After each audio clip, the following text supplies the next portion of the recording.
कि पूरे 2 साल से ज्यादा जो मैं यहाँ गांव में चला, तो मेरे अपने दिमाग में जो एक घटना जिसने बिल्कुल झकझोर के रख दिया। एक बच्चा, जैसे हम लोग जब चलते थे तो शाम में टेंट सिटी टाइप ही आप कह सकते हैं कि टेंट लगाकर 200, 250, 300 लोग जितने हैं रुकने का एक सेटअप तो टेम्पररी बनाना ही पड़ता है हर शाम को।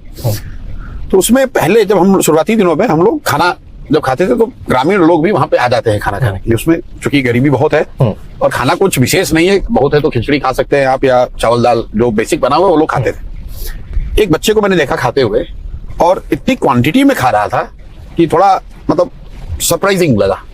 सरप्राइजिंग इस सेंस में कि आप सोचते हैं यार बहुत ज्यादा खा लेगा अगर आदमी तो बीमार पड़ जाएगा। तो मैंने उस बच्चे से पूछा, भाई कितना खा सकते हो? तो बोला सर जितना दीजिएगा उतना खा लेंगे। तो फिर मैंने पूछा कि घर पे भी इतना रोज खाते हो?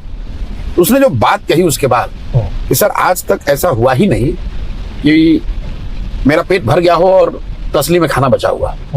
ऐसा कोई दिन उसकी जिंदगी में नहीं हुआ जब उसने खाना खा लिया और खाना बचा हुआ, और खाना भी कोई डेलिकेसी नहीं, भात नॉर्मल चावल की बात हो रही है। मतलब इतना भी चावल नहीं है कि उसका मतलब उसको बच्चे को ये लगे कि मेरा पेट अब भर गया और फिर भी अभी चावल बचा हुआ है। मतलब उसका पेट उस हिसाब से कि चावल है कितना। ये इतनी बड़ी मतलब दिल को झकझोर देने वाली बात है कि मैं उससे उबर नहीं, मतलब कई बार उसको सोचता हूँ, 1-2 बार मैंने कहा भी लोगों को। तो ये आंकड़ों का गेम नहीं है। और फिर हम लोग बात करते हैं कि विश्व गुरु बन गए, अरे इतना विकास हो गया। ये दिखाता है कि कितनी बड़ी चुनौती है। मैं ये नहीं कह रहा हूं कि मैं ठीक कर दूंगा या किसी दूसरे ने बिगाड़ दिया है, लेकिन कितनी बड़ी चुनौती है।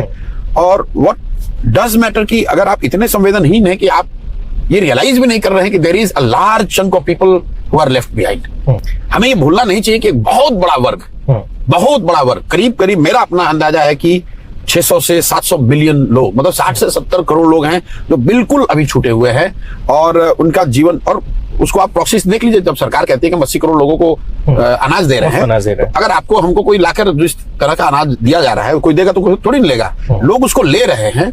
ये दिखाता है कि नीचे उसकी कितनी जरूरत है। पहली बात, मैं ये नहीं समझता हूँ कि 80 करोड़ जो लोगों को अनाज दिया जा रहा है सबको जरूरत है, लेकिन उसमें 50-60 करोड़ तो ऐसे जरूर हैं कि अगर वो उन अनाज से उनके जीवन के जीने पर असर पड़ता है। मैं ये नहीं कहा जा सकता कि अनाज ना मिले तो नहीं जिएंगे, लेकिन असर पड़ता है कि उनके बच्चे भरपेट भोजन कर पा रहे हैं कि नहीं, इसका असर पड़ता है। अगर वो सस्ता अनाज ना मिले या फ्री अनाज ना मिले तो उनके जीवन पर फर्क पड़ता है।